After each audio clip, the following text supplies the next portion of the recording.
It looks like the sports gods needed a sacrifice last night, so Tatum goes down, and we're all on high alert with the Knicks. And then the Yankees, Oswaldo Cabrera goes down, and if you saw the footage, it's really nasty.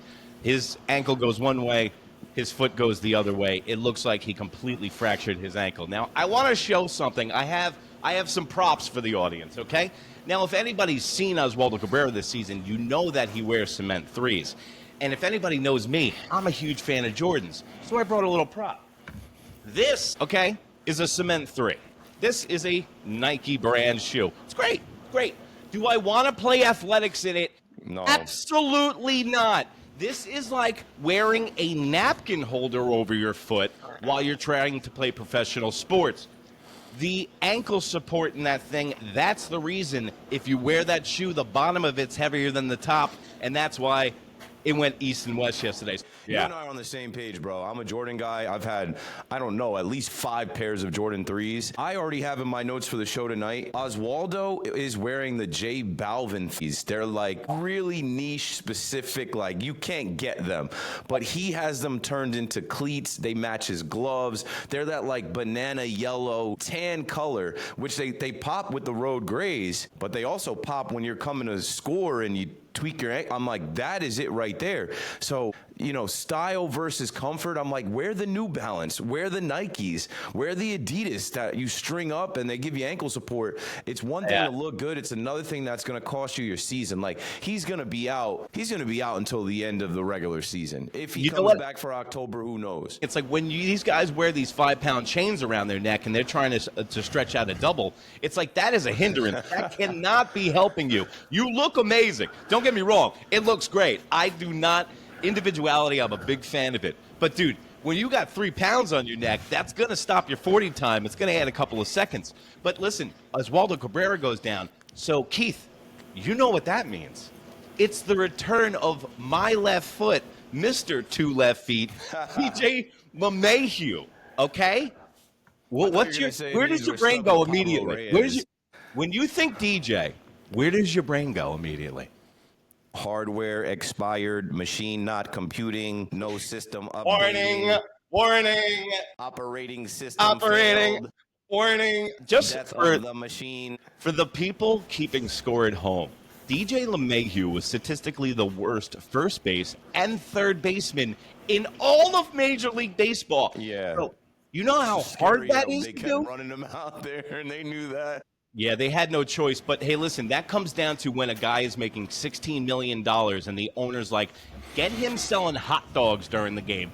Get him start to sweep up the bullpen because I want to see my money actually going somewhere. But this is like the Marcus Stroman, DJ LeMahieu. This is kind of the same story, bro. Stroman was like, yo, I'm a starter. DJ's like, yo, I'm going to wind up being on this roster eventually. And we kept hearing his name, and we kept hearing his name.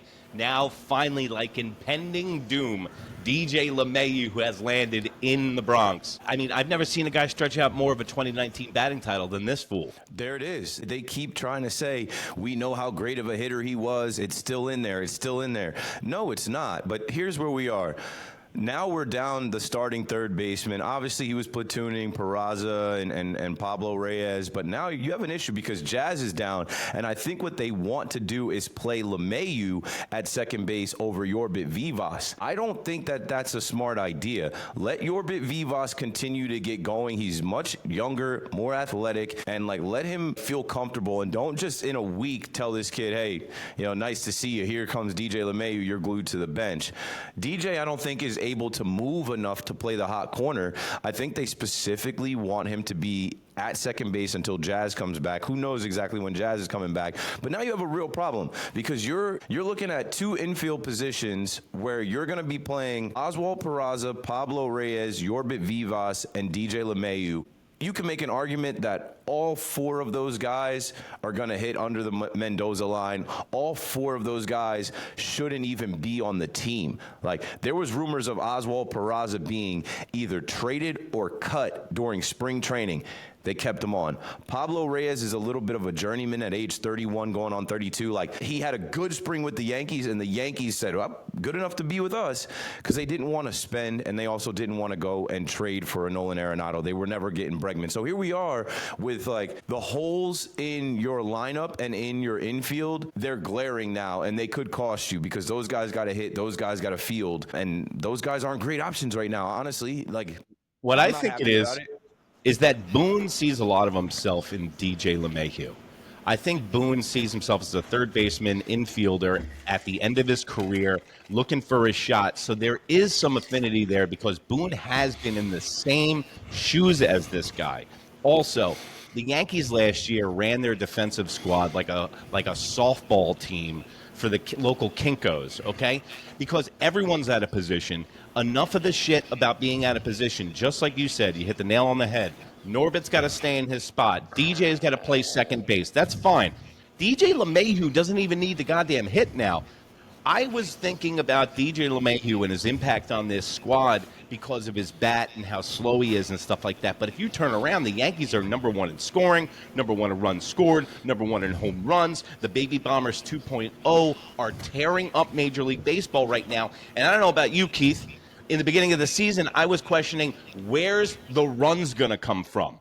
Because in my career as a Yankee fan, Brian Cashman always likes to prop up the Monteros of the world, who's going to be the next big bat, and then they don't do shit, okay? So I was like, okay, so Cashman's got all these guys that he's propped up now, and now sunlight is the greatest disinfectant, and this is going to be a team average of 180, and we're going to be the 27th best offensive team in the fucking league. But guess what? Total opposite, and now our pitching and our bullpen is our goddamn concern. So, getting to that, we were talking about, you were messaging me, and when we were doing a little pre-show wrap, DJ LeMahieu is not one of our biggest concerns. The starting rotation in the bullpen, Keith, because while we're looking at this, you know, there's so many problems pop up. They're like weeds. You start picking one, one's popping up behind you. So now, the big weed that just popped up, we let go Cookie Carrasco. Marcus Stroman is still on the mend, which is actually kind of good because it pushes back his innings limit, so we don't owe the guy a $6 million bonus. So my question to you is, what's going on with the bullpen? It's good and it's bad. Some days it's good, some days it's bad. It's patchwork. It's cross your fingers. Like, I didn't know Will Warren was going to pitch into the 8th inning and have his best outing after having his career high 8 strikeouts, but not a good outing the outing before. Carlos Rodon had been solid, but he ran into a little bit of trouble. That's the only game that they ended up losing. Ryan Yarbrough, they got off the scrap heap. He was garbage. He was thrown away. Good. And Cashman loves to scour the league for a guy that gets discarded and introduce him to Matt Blake and say, hey, we could turn you into something. And they have. So now he went from being a bold guy out of the pen to being our 5th starter. Max Fried, Cy Young. Carlos Rodon, been good enough. Will Warren showed me something, but, like, he's still young. He's still feeling it out. And, like, I mean, he was going up against the A's in a minor league ballpark. I joked last night on the Fan, I'm like, a lot of these guys that are closer to minor leagues, they turned it on. J.C. Escara, Ben Rice, Jason Dominguez, Yorbit Vivas, Will Warren. I'm like, these guys that weren't, you know, in the pros for long enough, they felt right at home there, but we can't necessarily count on that. Ryan Yarbrough, we can't count on that. Like you said, Stroman had another setback with his knee, and I think they're slow playing that because they do not want him to even get close to 140 innings. How long can the Yankees survive with this rotation? I think they can survive because of they have the MVP. They have Paul Goldschmidt, who has turned back the clock, shut everybody up. We got Pete Rose playing first base. Yeah. No, I totally agree, man. Dominguez. This team has played above and beyond what they should have, considering all the effects and everything that's happened to this team. But the L.A. Dodgers, I think that the L.A. Dodgers, they're good in the books. We all know that. But they made it to the World Series with no starting pitching last year, and they won a World Series against us last year with no starting pitching. So, what I'm thinking is that it has not as important as it used to be. Even as far back as 6 years ago, people are like, you know what? Give me everybody that throws 100 out of the bullpen. Get me to the 4th or 5th inning, and, it's a crapshoot after that. Just get me to the 7th inning, and then it's anybody's ball game. And that's what is seeming to happen. But when you're bringing Tim Hill and you're up that many runs, man, let's get a stop. Clark Schmidt is another dude. I like Clark Schmidt a lot, but Clark Schmidt is another one that's been inconsistent. And Carlos Rodon, you're going to get his pumpkin head starts every 2-3 starts. He's going to give up 4 or 5 runs. And I can't stand the fact, Keith, they keep saying that this guy's toughing through outings and giving us innings. No, dude, Carlos Carrasco gives you innings. A guy making $163 million isn't supposed to give you innings, okay? He's not supposed to be a mental patient either, but that's another story for another time. Max Fried is unbelievable, bro. This guy, his mental makeup is what I am so impressed with, dude. This guy looks like a killer out there, Keith. When you know a guy, when you played athletics, I played athletics, you can tell by a guy's face if the moment's too big for him or it's not. Max Fried is not fazed by New York, and he's not fazed in anything. He's pretty much the opposite of Devin Williams. Yeah, Max Fried is a master at work. That's what I say whenever I watch. I'm like, you are now watching a master at work. Like, this guy is, he fields his position. Yeah. He throws the whole kitchen sink at you. He doesn't care if it's Fernando Tatis Jr. in the batter's box.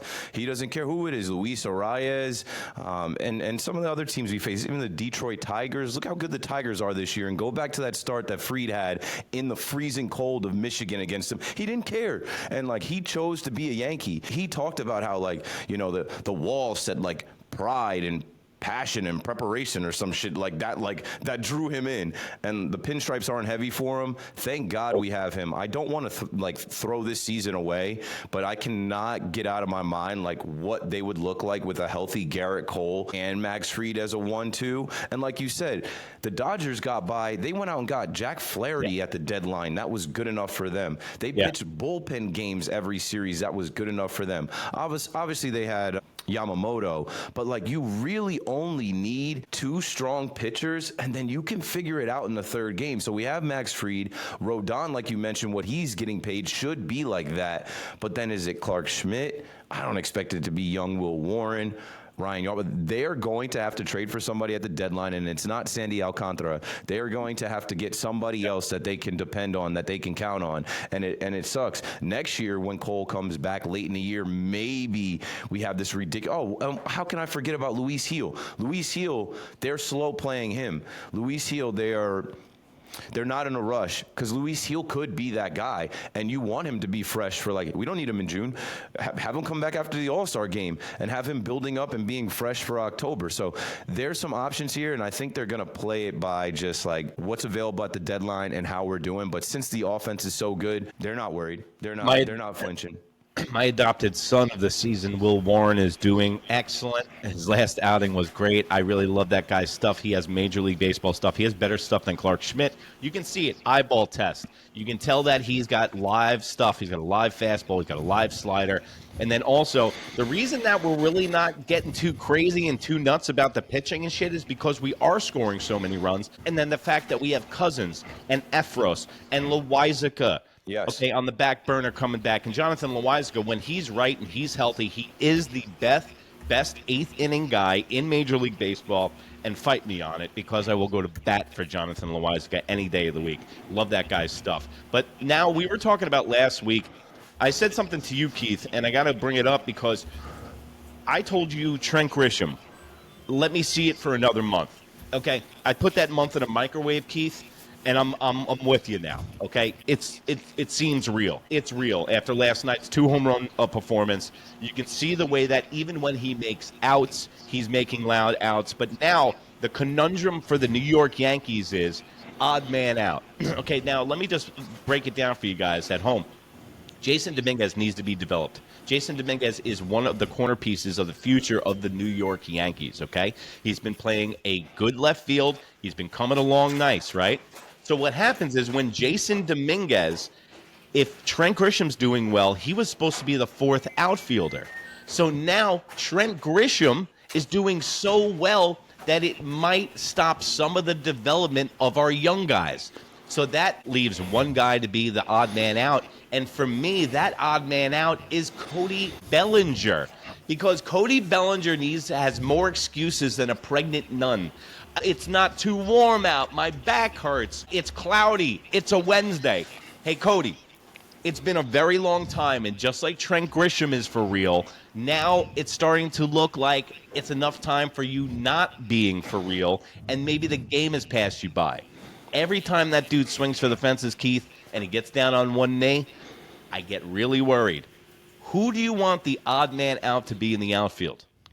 It has to be Cody. And I'll say this about Cody. He hasn't hit. Obviously, he's had the food poisoning. He's had the back issues.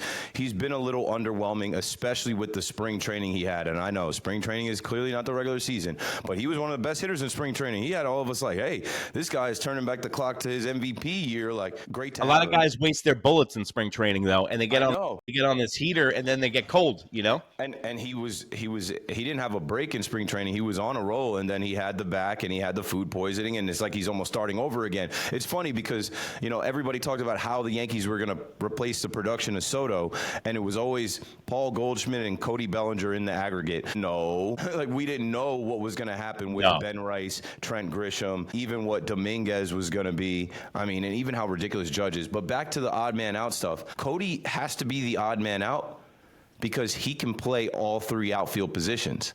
Yes.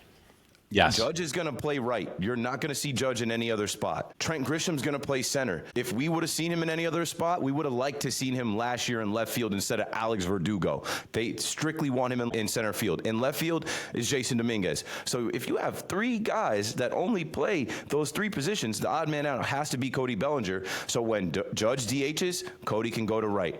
Depending on the matchup, they can put, Dominguez on the bench and put Trent Grisham on the bench and put Bellinger out there. And then Grisham has been a threat pinch hitting. He helped us win that Padres game. And then last but not least, if you want to go defensive replacement with Dominguez, put Bellinger out there and left and take Dominguez out. So, yeah, it's turned into Cody Bellinger. But what his price tag is and with the player option that he has in his contract to opt in next year, it's like you want more from the guy. But right now, and also what doesn't bode well for him is the Ben Rice.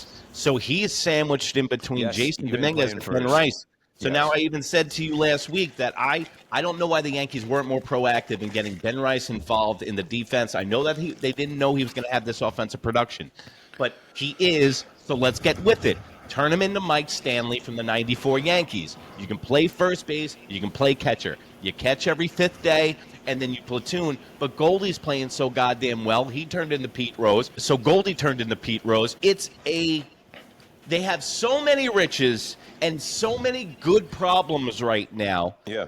Is that, it's great for the Yankees, but it can also turn into a bad problem is because it's just like flipping burgers, bro. Is you got to keep these guys warm. You can't burn these guys out. You can't undercook them. You know what? There's got to be a nice, delicate balance. And I got to give props right now to Brian Cashman and Aaron Boone, which I never do. I went 2 years ago. Me and 16 of my closest friends went to Fire Brian Cashman night. And I was wearing a paper bag over my head because we didn't make the playoffs, which is totally fucking ridiculous. But this is the person I am. I'm New York Minute, and I'm nuts. But I got to give props to Boone. I got to give props to Cashman, man. I was doubting these dudes. And guess what? Booney is that guy. I just watched the Savages in the Box video again. Rob Lowe did the voiceover, so now that game, yeah. So now they're doing post-production. John Boy's doing post-production with Rob Lowe doing voiceovers of ejections from managers. Yeah. And he did the Savages in the Box, and it's so good. I got to admit, man, nowadays it seems like the coach is always the player's friend because the players hold the keys to the castle. I get that. But Boone, you want a guy in a foxhole with you, bro. It's Aaron Boone. That guy will go to bat for you, man, for DJ LeMahieu's of the world, for the Gleyber Torreses of the world, for guys that are undefensible. He gets right behind them, bro. And I just love him as a coach. I really do.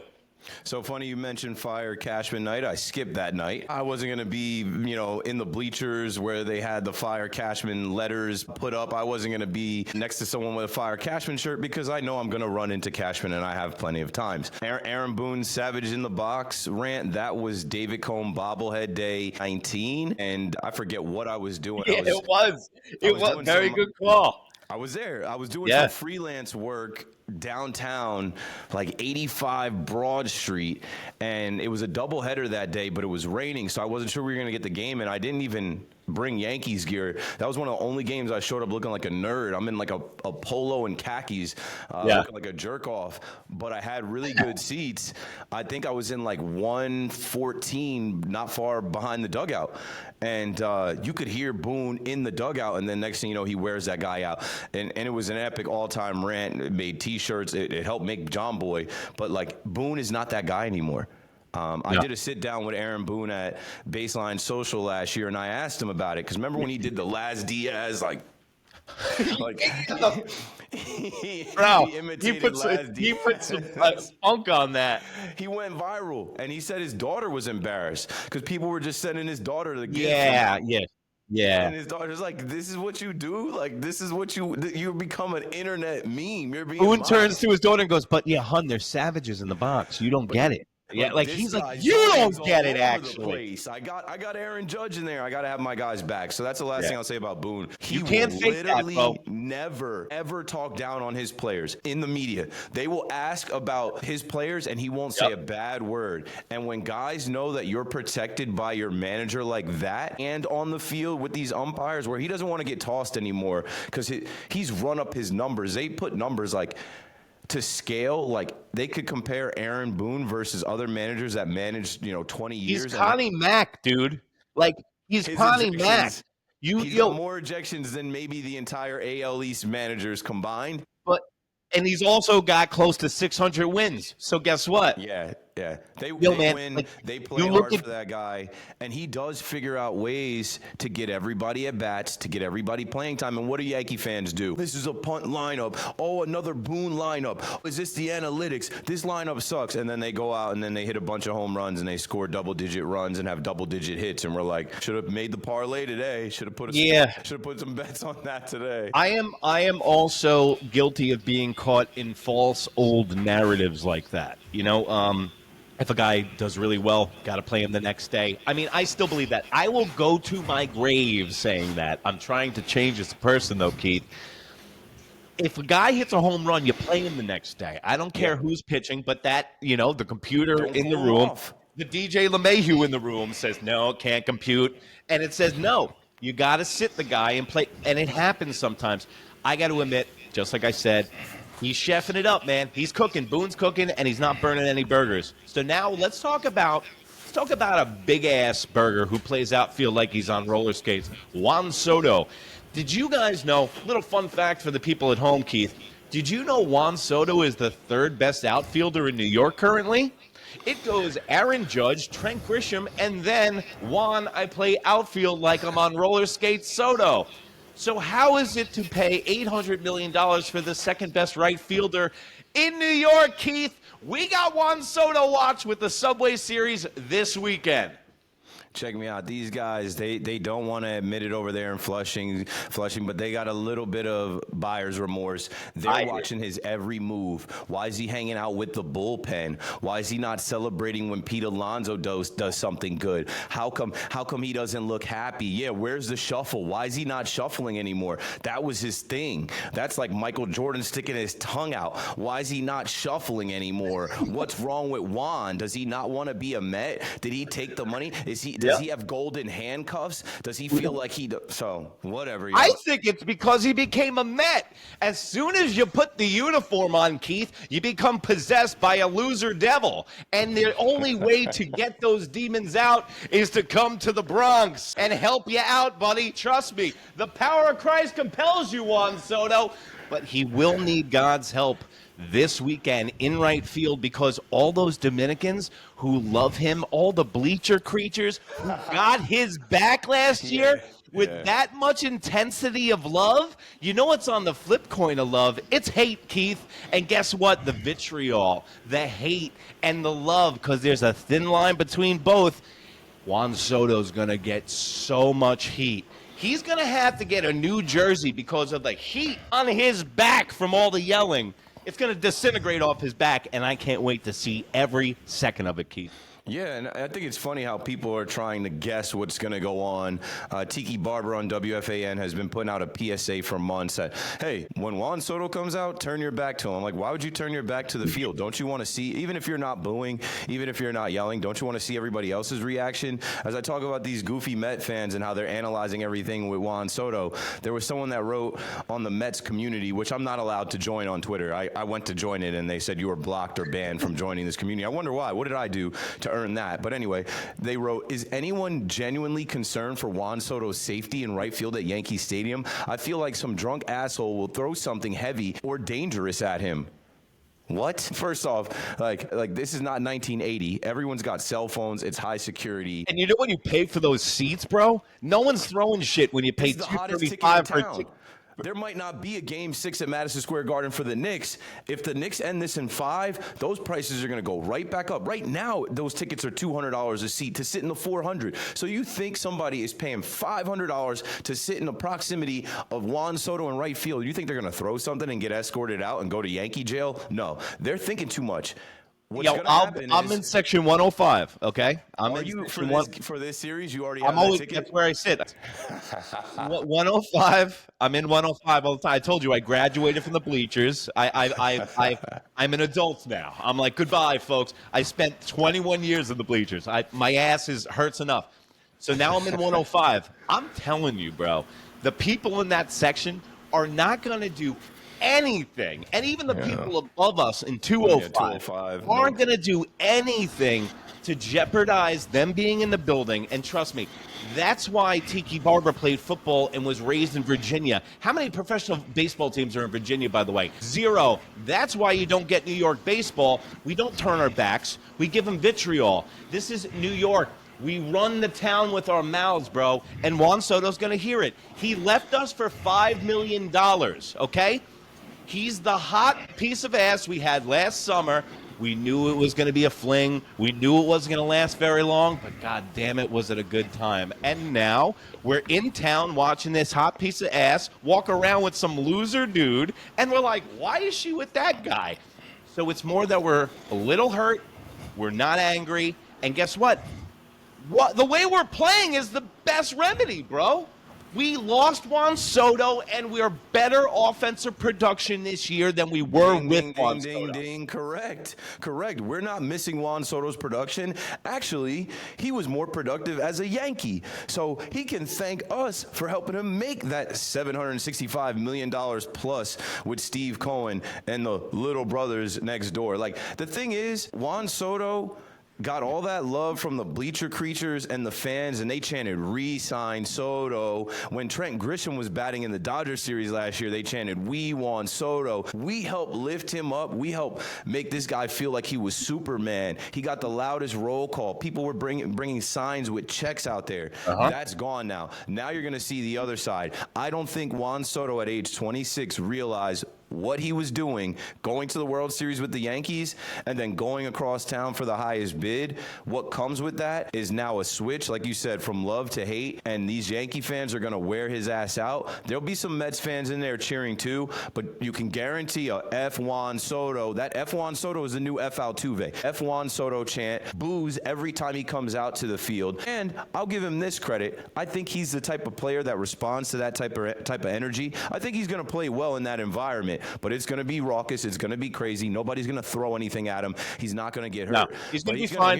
He's going to be fine. Juan Soto's going to kick us in the ass a little bit. That we will not be unscathed this weekend from Juan Soto. I will tell you that much. He will get his. He will get his pound of flesh. Let him work his walks. He'll get his walks. I wouldn't. Yeah, I know. I wouldn't give him. To get a bat holder on his shoulder, because how many times last year we're like, "Yo, dude, take the goddamn bat off your shoulder. Maybe you could actually hit 48 home runs." I got a judge behind me. I got the best in the world behind me. I just got to get on in front of him. You know, with this whole Juan Soto thing, and I was thinking about it. Is Steve Cohen a bad owner? Now, hear me out for a second. He paid Justin Verlander. He paid Scherzer about a combined $112 million to win World Series rings with other teams, okay? Then he overpays for Lindor. Then he overpays the most monumental overpay for a right fielder, the second best right fielder in New York, Juan Soto, with 0 rings so far. Why does Steve Cohen get such a pass for spending money incorrectly. Why is Steve Cohen considered such a good owner when you are the Dan Snyder of Major League Baseball? Because of the Wilpons, the end. Because of who he replaced, because of who came before him, he couldn't be any more different than them. They were not on this type of time at all. So he knows it's easy to come in like this. Like, okay, use the analogy of a girl again. A girl that dates a broke guy, she might like the guy, but as soon as she gets with a guy that'll, get her nails done, buy her clothes, pay for all her meals, put some extra cash, it's like she completely forgot about that guy that used to make her laugh. This is the guy. Even if that guy cheats on her, even if that guy might, I don't even want to go too far as like, some things that the guy might do to her. She's not going to go anywhere. She's only going to talk about how great he is because of the finances. So this is a really nice guy who wants all Mets fans to love him. And he's so rich that money doesn't change his day. He can blow money like that. And he tried to, make a shortcut. He came in and said, oh, yeah, we're going to win the World Series in 3 to 5 years. Well, that didn't happen. This is the 5th year. But what he thought was, I can go out there and get Max Scherzer, Justin Verlander, Mark Canha, Eduardo Escobar, Starling Marte. Oh, when we trade for Lindor, let's give him the contract, which is a good contract now. But in the beginning, Mets fans were saying, we overpaid, we jumped the gun on it, this guy might not be ready for New York. So what it is an owner coming in saying, I can't be like the owners that were here before me. I have billions. I have to spend it, even if I take a loss, because he's not making money off the Mets. Maybe this year with their attendance and if they play well, but like he sunk so much money into the Mets and he had to get Soto because it was the single thing that he could win over the Yankees that didn't involve on-field stuff. They have to win so many more World Series before they ever actually become a thing. They could sweep us in the regular season like they did last year and we could still laugh at them and say World Series and LCS, we got to the Fall Classic. The thing that he could control was taking a player that got to the World Series with the Yankees, outbidding the Yankees, and making every Met fan feel like, we run the city now. We're the big brothers now. No, you just have big pockets. But like the Yankees, everything worked out. The Yankees didn't need Juan Soto, and they damn sure didn't need to pay Juan Soto all that money. Look at what we were able to do with the pivot. Like Max Fried, just stop there. Max Fried is a Yankee because Juan Soto is not. Well, the big difference between the Wilpons and Cohen is Cohen gives you Soto, Wilpon gives you Benny Agbayani. So that's why they love him. My boy was calling Soto Dominican Jason Bay. Gotta get a hua wife that shows up to the Christmas party in a Santa outfit, and then we're talking, Keith. Then we're having some fun. You know what I'm talking about? But listen, guys, going to be a big Subway Series. I wanted to thank Keith again for taking time out. You can catch him also on WFAN, also after Yankee games. Dude, it's been great listening to you on the radio. You've been doing a fantastic job. I've been catching you in dribs and drabs in between gigs, and I just wanted to say thanks for coming on the show, and going to enjoy the Subway. What games you going to the Subway Series? Definitely Friday. I might be there Saturday. It's just a quick turnaround because I'm going to do the show Friday night till 2. Yeah. Go to sleep for, 6 hours and go back to the stadium. But then Sunday they want me on WFAN that afternoon leading into the game. I don't have tickets for anything yet. I have a credential. Honestly, I could literally just walk into the building with the media credential flex. But like, hey, I want to get there save early. Those for good moments, right? You want? No, I'll use it whenever. It's literally a golden ticket. I haven't used it yet. Every game I've been to this year, I've had a physical seat. But what I'm saying is like, Friday, I can get there early. It's a madhouse. You know what it's like, bro. This is like the traffic and the trains. Yeah. If you think you're gonna show up for a 7:05 Subway Series game at 6 o'clock, you're coming into the madness. Like you got to get there 2, 3, 4 hours before first pitch to not sit in bumper to bumper traffic or foot traffic when you get out of your car, park your car. So what I'm saying is, if I'm on the radio from 1 to 6 Sunday, I don't know if I'm trying to go to Sunday Night Baseball because like I don't even want to miss first pitch. I don't even want to deal with the lateness. You don't know. I am getting what could happen the first inning, first baseball. pitch. It's Sunday Night Baseball, right? I haven't even looked at the time. I'm getting there at 3 o'clock. Spend the day out there. Yeah. I go to my Mexican joint in San Jose's, right down by Yeah. where Target is. Love that place. Some of the best authentic Mexican food. By the way, I get my Mexican Coke. That's how I know you've been out there for a long time. Yeah. Yeah, bro. Yeah. I've been going for a little bit, A lot Keith, of you know? fans won't venture down over there. They won't Oh, I'm go. fine. Dude, that's in August. I'm hanging out down there up the block where the guy does car washes for $6. This Dominican guy. Me and him They'll just be sit out there there and talk playing and smoke weed. dominoes. They'll be out there with the fire hydrant, the kids playing in the Yeah, fire hydrant. I love that area up there, man. I really do. The people up there are awesome, and I made a lot of relationships and a lot of friendships from people from local shop owners and shit like that. The guy that's got the BMX shop up the road and stuff. So it's my happy place, bro, and I know it is yours too. So all right, man. Well, listen, I'll hit you up. If I go to the stadium, because I'm definitely going Sunday, but I might go to all three. So. Yeah, it's going to be that type of time, especially if the Knicks are done. Everybody in the city is going to be on Mets Yankees. It's going to be crazy. Well, I got to weasel out of 2 comedy gigs to go to the game, so this should be good. All right. Good luck, man. Thanks for having me again, bro. Yo, man, I look forward to it. It's always a pleasure having you, Keith. Take it easy, buddy.